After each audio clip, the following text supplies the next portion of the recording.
Welcome back to the Found Men podcast, guys. This is Austin, and this is, I guess, season 2.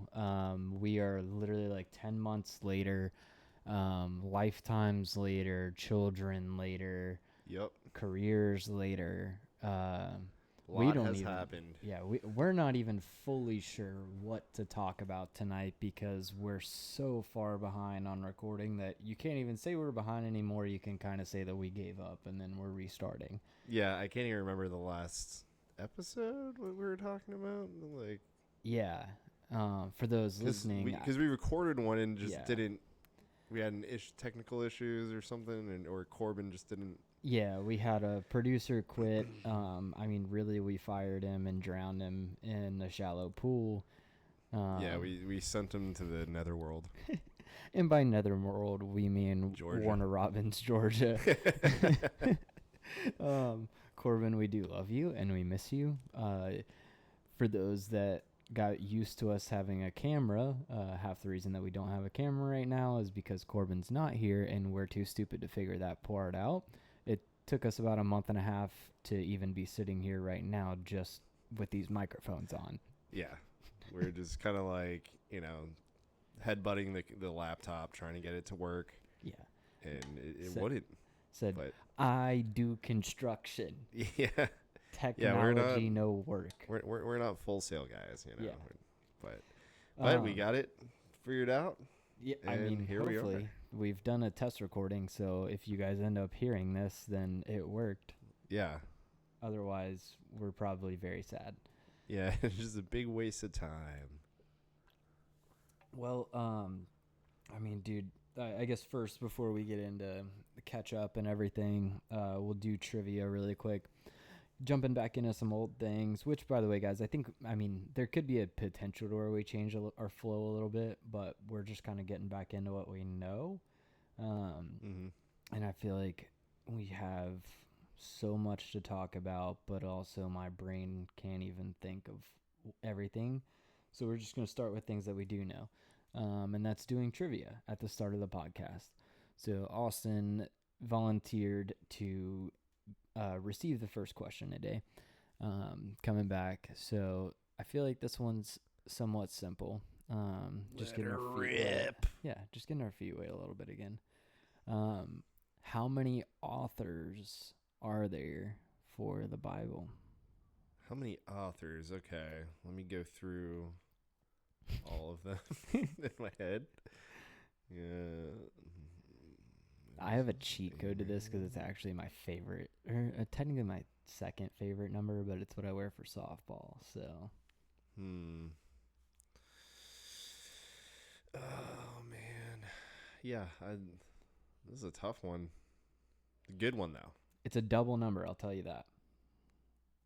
Double number like 22. Yeah, like that. Okay. 33. You split the gap. You said 22. It's 44, and you went 33. 44. Okay. I didn't know it was that many. I was like, 33 seems a little high. Yeah, it's 44. And if I'm not mistaken, I don't want to mess up trivia here, but I'm pretty sure it's 44 authors over 66 books. I think it's 66 books. Mm-hmm. So, obviously, and as we've been reading lately and studying in group, a lot of those books in the New Testament got written by Paul. Right. Yeah, he did Acts and dude, he did a bunch, like 1st and 2nd Timothy. Yeah, Corinthians. 1/3 of the New Testament books. Yeah. But yeah, so that was our trivia today, guys. Remember, the whole reason behind that is always to show the fact that we're all learning. You don't have to be perfect at Bible knowledge. But I will say I actually heard a line today in a little Bible plan I'm doing with Rich and Scott. And I'd never heard this line before, but I kind of like it. And it's, you can't know God without knowing the Bible. It's true. So I thought that was pretty cool. So get to know your Bible, know your trivia behind it, know some scripture, and be in it and be studying. God makes his way into your life the more you read too. Yep. It's crazy how it works. Yeah. I mean, we've seen it in the group this year. I mean, Yeah. even since the last time we recorded, we've completely changed how we do like our Bible study in group. Like we used to do big chunks. Then we tried to do like bi-weekly, and then we turned it into like literally every week just reading like 2 small chapters, and that is we've seen the most fruit out of that and the most participation and understanding and like actual study of scripture that way. Yeah. Um, well, dude, I mean, we have, I think it's like somewhere close to 11 months worth of catching up to do. Oh yeah. So, I mean, do you want to start? Yeah, I mean we could do that, but I just remembered we usually do highs and lows for the week. Or does Oh, that count because it's been like 52 weeks? yeah. I actually forgot that we did that. Jeez, we did that in podcast? Yeah. I always thought that was just a group thing. I mean it is, but yeah, we would just kind of go over the week. All right. Well, I mean, I guess that's somewhat hard because it's Monday for us, so I feel like I brain dumped everything from last week. Well, I'm Oh gonna yeah. I'm gonna rightfully steal a very easy high from both of us, which was yesterday. Yeah. Um, getting to go to Journey Church Deland's Church in the Park event and get to see our friend Rich, who has been in the group for nearly 2 years, make that decision to be water baptized after like a lot of learning and a lot of questions after being baptized earlier in his life. Like, really, one, like, it's cool because obviously he found us, and this group is mainly founded out of Action Church here in Winter Park, but he lives out in Deltona. Like, he always was commuting to come to group, to come to church, go to Encounter and Vince, and he finally like branched out on his own and found like his own church home, like closer to home. And I think it speaks a lot too of like the type of church he's going to and the type of church that we're from and we go to, that it wasn't just like, oh, you're going to Journey Church now in DeLand, like you're not a part of this group. Right. Like, Yeah, it doesn't matter cuz as long as you're going to a Bible believing church, because there's a lot of churches out there that will just spew garbage and yeah, just twist the words of Jesus and God and into what's comfortable. But hearing that message that the pastor gave yesterday, I was like, okay, like, because me and Abby are thinking about moving out to DeLand, yeah, and we're like, we could go here. dude. I mean, it was sick. And I mean, we saw, I mean, this was just a massive, for those that aren't super familiar with the Central Florida area, but in DeLand is Stetson University. So this whole event was put together in Earl Brown Park. They basically shut down all 3 of their campuses this past Sunday, which is DeLand, Deltona, and Orange City. And they said, we're not having any services at our locations. We're having one community service in this park. And I mean, I don't want to assume, like, there was definitely hundreds of people. Like, I feel like it had to have broken 1,000. It could have been, yeah, that's what I was thinking too. Yeah, over 1,000 people. Because I'm thinking like Action, like our auditorium sits about like 800, and there was definitely more people than that at this park. Yeah, because people were, we were on the lawn in front of it's like a little amphitheater, and there's a lawn out there, and everybody was kind of crammed in there, and everyone had a seat basically, and it was, yeah, there. I think there was over 1,000 people, because all 3 campuses plus. What I think is the coolest part is that there could be just some people just passing by and be like, "Oh, what's going on there?" There's food trucks and worship music going on, and which their worship team was solid too. Yeah, I said something to Chris, like one of the newer guys in our group who has since joined this group since the last time we recorded, but he is a part of the worship team at Action.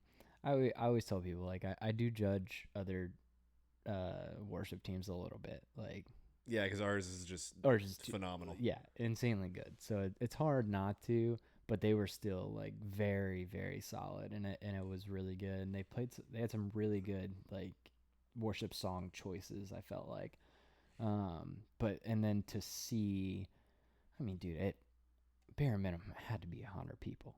I mean, I would say it had to be more than that. Like at least 100 people got baptized Yeah. yesterday, and it was insane. I mean, the line was so long. Yeah, the Like, line was wrapped around, and I was like, that is so awesome. we waited like 20 something minutes just for Rich to get up there to get baptized. So Yeah. that was sick. It's my favorite seeing like teenagers Yeah. and younger people getting baptized, because like it gets me choked up, honestly, because I think about where I was at that time, and just seeing them just also breaking down, and they have their friends come up, just hugging them, embracing them, like praying over them. That's the part that I I'm was just gonna say. like, Like oh. it's not only just the teenagers, but it's like when they're surrounded by their friends, or like the young man that like they started the whole process with, the college Right. kid that had all of his friends come out with them, and like again, that's a college kid. I mean, that age. I mean, that was Marine Corps years for me, not college, but definitely God and baptism were not on my mind whatsoever. Likewise. There was many other things, and that was not on the short list or the long list. Yeah. But yeah, so that's definitely my positive for the past week. Negative side, I don't want to dwell on it. I feel like there's a bunch of negative. Hey, you don't have to get rid of the negative stuff. Yeah, I will say, like, just prayer for the family and everything. That's all I could ask for in any sense. It's just for myself, for Emily and Amelia to all be healthy and to understand each other, and then for her parents and my parents to all like be getting along as good as possible. But yeah, what do you got, man? So, besides that awesome event we went to, seeing Rich get baptized, we're really, I was like, dude, I'm really proud of you for taking this next step. It's a public declaration, that you're accepting Jesus Christ into your life. And while he has been a Christian, it's just a kind of like another extra step, and it puts you in the posture of just diving into God's word more, and just getting closer with him. But I mean, other than that, man, I'm killing it in fantasy this season. You're better than you were, as opposed to last season. Let's see, just been killing it at work, just staying busy. Should we get into recaps? Yeah. Speaking about work. Yeah. Well, I guess I feel like for a work side, I feel like I need to go first, because if I wasn't where I'm at now, which happened okay. So, I feel like we've definitely talked about work a good bit. I mean, obviously the last time that we recorded, you were in school. I was with one of the local roofing companies out of Oviedo. And actually, I feel like I had just recently gotten back on with them, now that I think about it, because the other company had hired me for a month and let me go because they didn't have work. So I had just gotten back on with Megram like not too long ago, or long before our last recording, and then do really good after Hurricane Milton, like working a ton, doing great, literally worked everywhere from Tallahassee down to Port St. Lucie from last time we recorded till like May of this year. And then I think it was the end of May. I just got brought in on a Friday afternoon and got told, like, see ya, man, we don't have enough work. And my buddy Mike, who helped me get that job initially, me and him have been close, worked together in the Zoo Health Club and everything, always stayed in contact, great dude. Like, he was my direct boss, and he didn't even know that it was happening. Like, the VP brought me in and just fired me from under Mike's nose, and we both were just so mad. Like, this company's always been talked about being like family oriented. We're gonna take care of you guys, and I mean, literally, the second stuff slowed down, it was bottom guy on the totem pole, kicked out the door. So Mike had been there for a couple years. He was already thinking about making a move into a different company as well, because like he had just relocated down to Tampa and they were starting to act weird about that.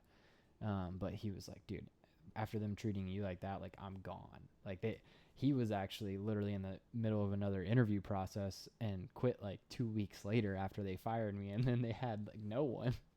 So it was so messed up. But so I was unemployed for going on, I think it was just shy of a month. It was like around 3 weeks before I actually started with the new company, Skymark, which the interview process took a little while, finally getting on with them. But it was starting off from day one, like making more money than I was before.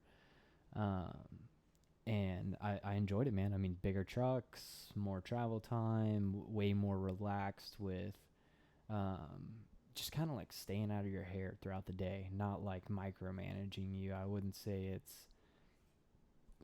in any way where it's abused, but it's just super nice that it's like, get your job done and no one is going to bother you. Do a good job at it and get your job done and you'll be praised. Like, it's awesome. So yeah, got on with the new company and it was super good.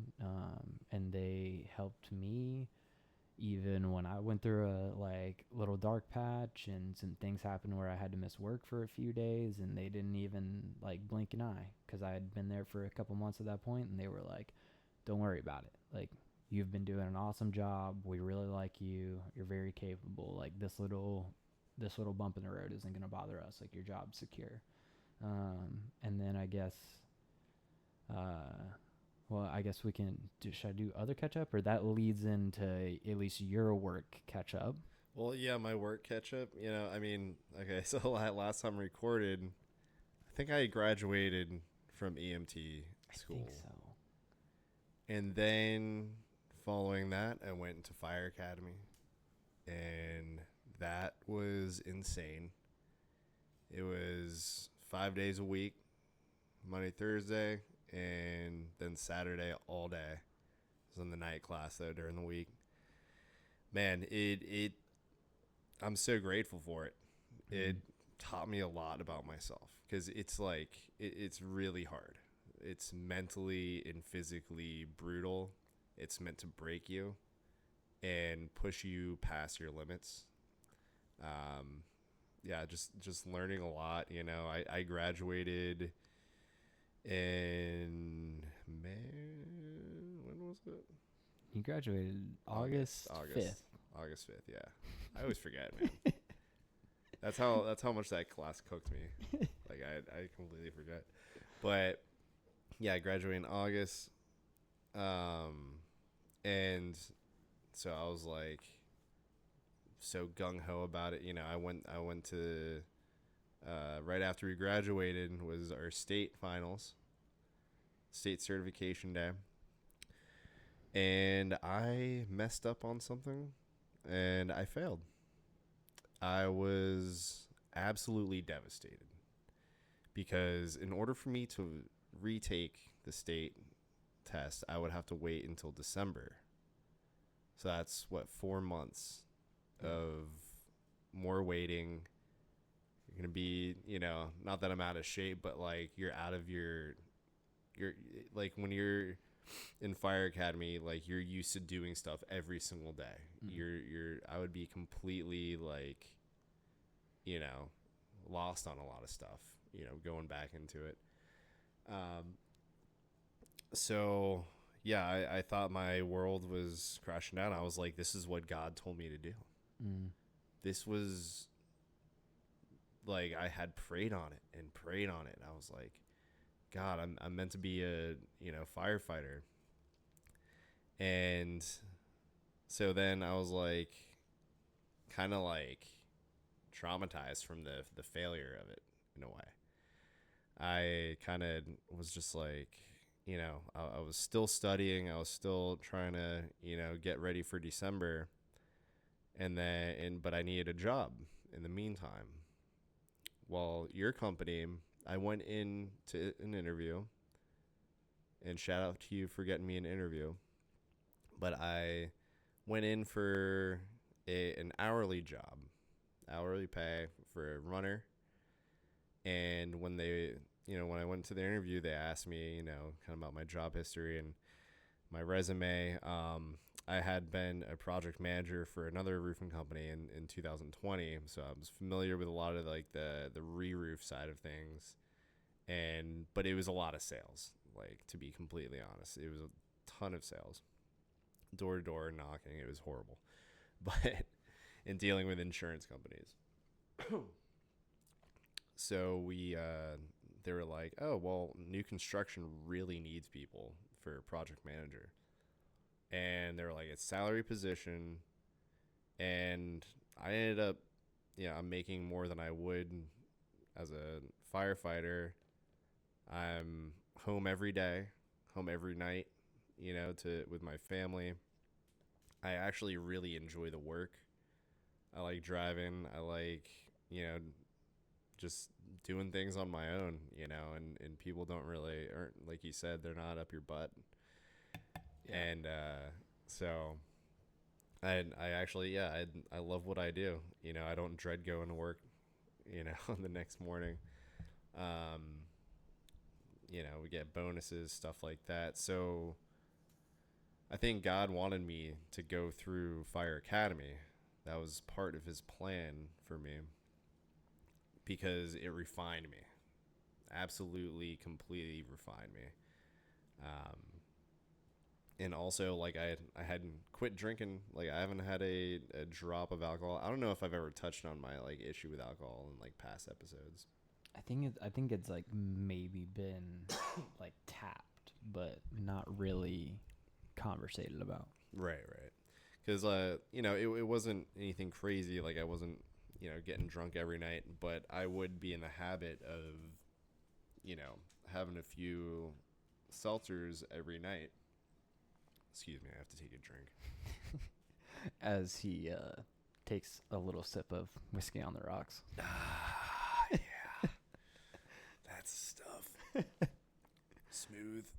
But it's funny here now because we're like we're back to not being on camera, so yeah. Just kind of paint a picture here. Yeah.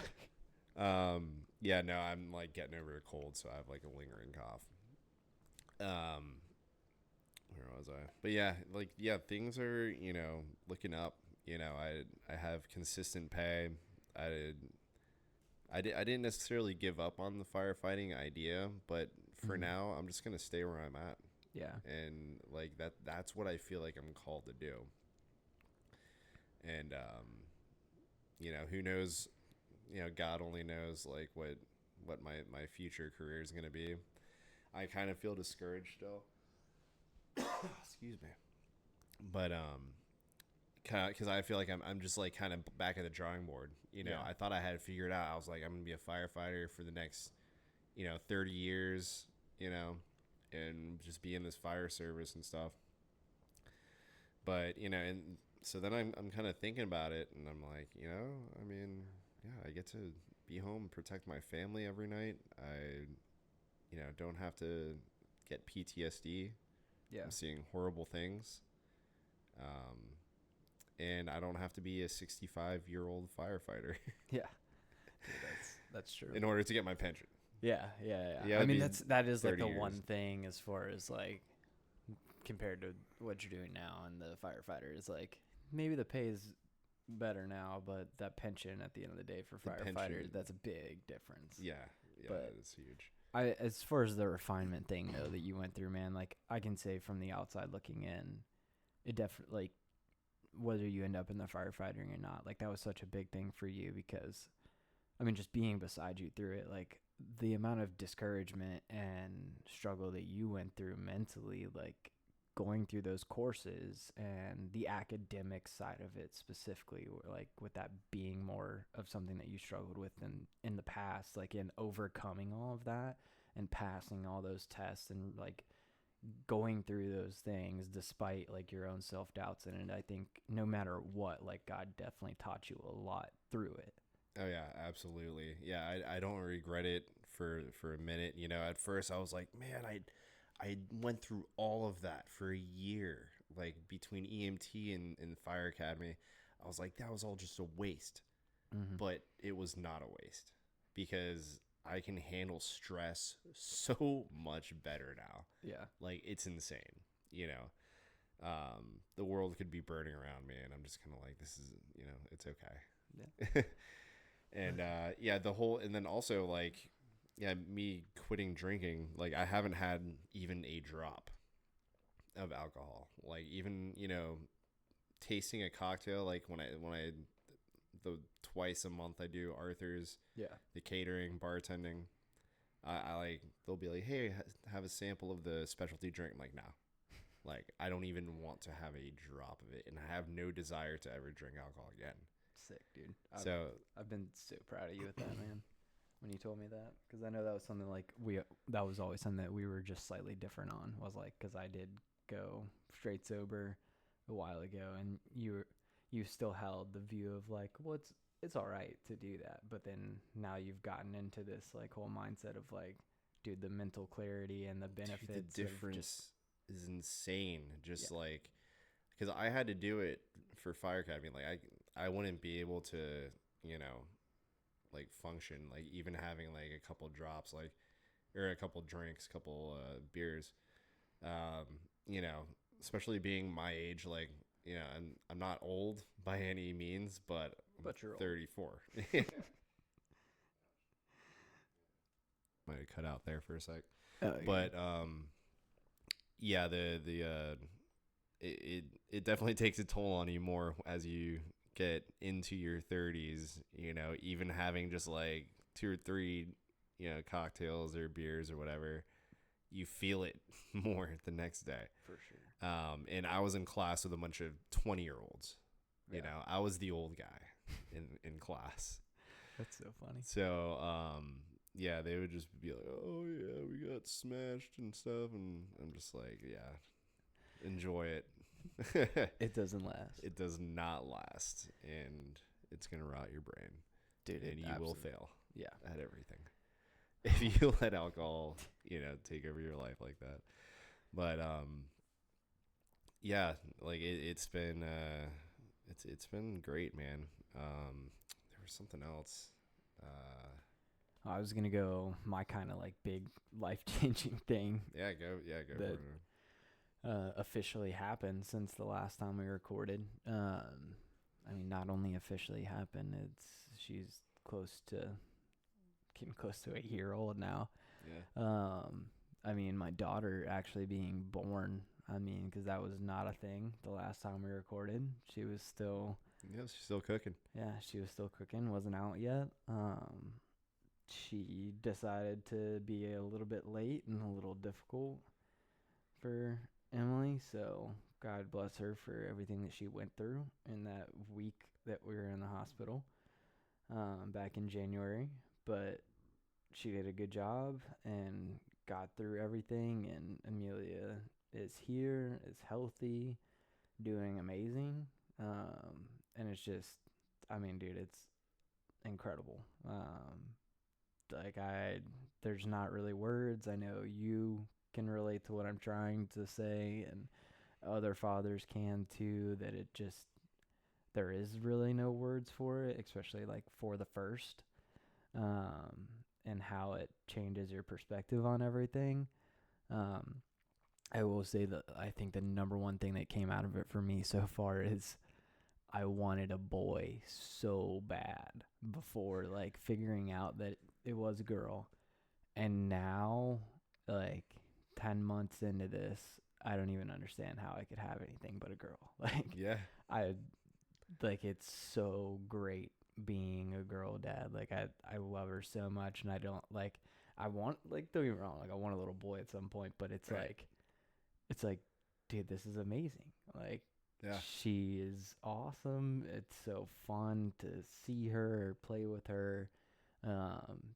But yeah, I just definitely never thought that it would be like, obviously I knew it'd be changing in my life and everything, but it just the entire thought process of how everything goes day to day is so different.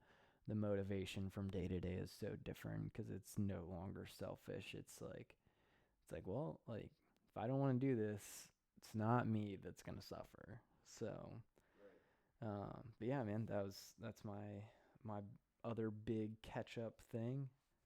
Yeah, I was gonna Are you cut out? You cut out a little bit. Checking you. Oh wow, that's so funny. All right, well, while Austin continues to fiddle with his microphone, that all of a sudden decided to go out on us. Let's see. Well, we'll take a little bit of a. I can do this. Watch. Let's double check it. We'll switch you here, here. All right, go ahead. Yep, you're back. Sweet. See, Corbin, I don't even need you. Yeah, Corbin. Yeah, stay up in Georgia. Yeah, We actually don't need you. yeah. I'm like good. And I'm a talent on the mic and I'm producing. Oh yeah, you're IT now. Oh my gosh. But yeah, so that was my big catch up, and realistically, man, I think we've been going for a hot minute already. I know you said you got a short little topic for us today to get into. Yeah, man, and it's super short because I gotta take a leak so bad. All right.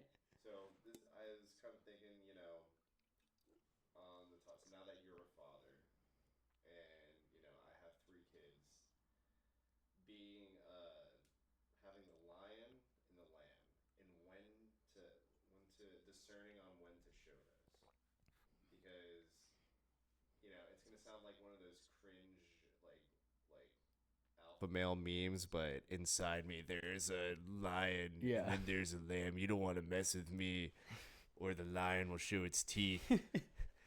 But no, like is all men have those two inside. From a biblical perspective, the Yeah. lion, like the Lion of Judah, that's that's when you turn fierce, when you protect, Mm-hmm. and when you protect your family. Sometimes you got to get a little aggro. But then the lamb, your children need to see that Yeah. side of you. A lot of guys are just all lion, no lamb. Mm. And then it can be like the opposite, especially in this, today's soft day and age, is just all lamb, very passive, just very peaceful at all times. Don't Yeah. want to show my kids any violence. Like, I want Asher to be the most toxically masculine man there is, Which is so funny. And I say toxic in like a sarcastic sense, because being like it now in society, being a toxic man, it's just being a man. Yeah. That's for toxic. sure. You have to be this little soy boy, So I didn't even think about this when you first brought it up, but I feel like the first time that I had like my little like lion moment, like as at least as a father, was at one of the UCF baseball games when Amelia was still like just a couple months old, and we were starting to take her out there, and we were back by like my normal spot that I love going to, Outfield, which the outfield fence. And gosh, I don't remember who it was. I don't remember if it was Lex or if it was Willie. I think it was Willie this time, but one of the left-handers like hit a home run out to our way. And don't get me wrong, like I'm not mad at like the college kids being hyped up on their tailgates and everything, like over beside me and everything, but we had Amelia laid down in her like pack and play, like literally right behind the outfield fence. And we're facing the field. The home run was like, it came over the fence like 20 feet to my left. Well, this drunk college kid that was like 40 feet to my right took off, like running and screaming, like towards the ball. So did I. Like, I wasn't running and screaming. I went to like go catch it, went and go get the ball. I turn around and Emily's like right beside the pack and play, and this college kid is yelling at I forgot who we were playing that game, but was yelling at the opposing team's outfielder that had ran to the fence, and he's standing like right over Amelia's pack and play, like beer in hand, screaming at this player. And I turned around and I said, like, I saw him. I said, "Hey, get the hell away from her." And he looked down and like looked at me and like backed up and was like, "I'm so sorry. I didn't see," like, Yeah. and Emily was like, "You didn't have to do that." I was like, I just saw him over her, and I was like, yeah, I would do the same thing, dude. Like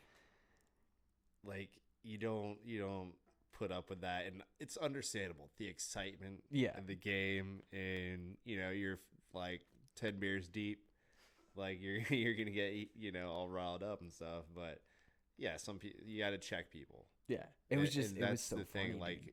yeah, that's the thing, is like, yeah, you check people, let that line come out, but then Yeah, it was done. just be, have the grace after that. Yeah, because like as soon as he backed up and was like, "I'm sorry," like I didn't keep going at him. It was like, "You're good, bro. Like just be mindful. There's a baby here." Like, not saying don't yell and be happy at the game, obviously, because we're bringing our child to this event. But it's like there's a difference in standing over her with a beer, screaming and being excited. Just be aware, But yeah, that was definitely my first like dad lion protector moment, like for the family, that I like. When you brought this up, it kind of made me remember that. But yeah, dude, I mean, I feel like the hard side, I feel like, at least for myself, is more of the lamb issue, which I know that's not always nowadays the issue. It seems like most struggle now actually being like the lion side of it, because we're all told not to be. But genuinely, dude, like the lamb side is so hard to me, and it's something that I've struggled with like consistently, having like that softness. Like okay, for having the lamb, Yeah, like, and being able to turn the more dominant, like aggressive side off, the, like, I would say too, like the Marine Corps side of me, the very structured, disciplined, like this is the right way to do things way, compared to understanding like, oh, this is just my partner, like, or this is just my small child, like they're, like, I can be softer in this moment. And I would say that's definitely something that I struggle with. Right. Yeah, because it's like you want your partner and your kids to feel safe. Mm-hmm. Be like, oh, that's kind of a puss. Like, oh, somebody pulled a knife or something on us, or someone broke into our house, we're screwed. Yeah. But then there's like, oh, if dad's just always angry, like, oh no, the lion's gonna come out if I just mess up, like if I do, make a mistake. Yeah. So yeah, just finding the balance between that, I think that's important for all men to do. I think, well, I want to hit on the fact that you just said safe, but I think from the ones that are on the more dominant alpha side, there's two different versions of that word, and we don't pay attention to the second version much. Like the second interpretation, we always pay attention to the let me provide protection and safety, but there's also the like, your partner and your children need to feel emotionally safe to talk, safe around you. Yeah. Like that they can be themselves, that they can express things to you without you blowing up and like not taking it poorly. So I think that's another way for men that are on our side of the struggle to look at it and be like, I feel like the question whether you struggle being too predominantly a lion or too predominantly the lamb is, are you making your family safe? Which safety are you giving them, and which one are you lacking in? Are you giving them the physical protection and safety that they deserve, and that is your role? But are you also, or are you one that is constantly only the emotionally safe one, and it like you might get beat up on the side of the road and your kid laugh at you like Yeah. No, that's good. That's good. But that actually makes me think like TJ. I don't want to go on too much of a tangent, but TJ, one of the newer guys in the group, he told me that I think maybe he told you this too. He's going to like Gracie for BJJ. No, Yeah. oh, that's sick. I didn't know you did that. I'm really considering it. Like I've been thinking about it too, because I mean, I honestly listen to this men's podcast a lot, Undaunted in Life, and that's a big part of what they do is like the host, and then like so all of his guest pastors and like his friends that he has on for the Bible studies, they all do BJJ. And I'm always like, combat. Man, like that sounds so much fun. I want to do some combat sport somewhere. Yeah, but that would be the best one. That would be the best one to do. I lean more towards kickboxing for some reason because I did a little bit of that growing up, but like I could go the BJJ route. I kind of want to try it because that does a little bit of everything. Yeah, do our lifting days like outside of that. At least have like 2 days a week of BJJ. It's expensive though. It is. That's the one thing, man. Like comes with a cost. It's that bonus though. That bonus money. That bonus money is going to a house. That's true. I had to buy a house before I can roll on a mat all day with a bunch of sweaty dudes. And on this episode of Found Men Podcast. Yeah. Oh, jeez. All right, man. I got to take a leak so bad, bro. So I'll close this out here. If you want to hit outro, we've hit 40-something minutes. So nice. Solid first episode. Or first. Back. First back. We're episode. Back, baby. Yay. Yeah. So, well, we'll see you guys next week. We'll see you guys next week. That's what I said, right? Yeah, I don't know. Back in the day. I mean, we hope it's next week. It will be. We got to be consistent with this, man. Consistency is key. Yes. All right. Thanks for tuning in, you guys. Can always shoot us an email if you would like, us to pray for anything or talk about any topics that you want to hear our opinions about. You can shoot it to austinjrivera@live.com. Or do you want to shoot your email? You could send it to the podcast email, which is that'd be better. foundmenpodcast@gmail.com. There you go. But yeah, guys, have a great week. We'll see you soon. We'll see you.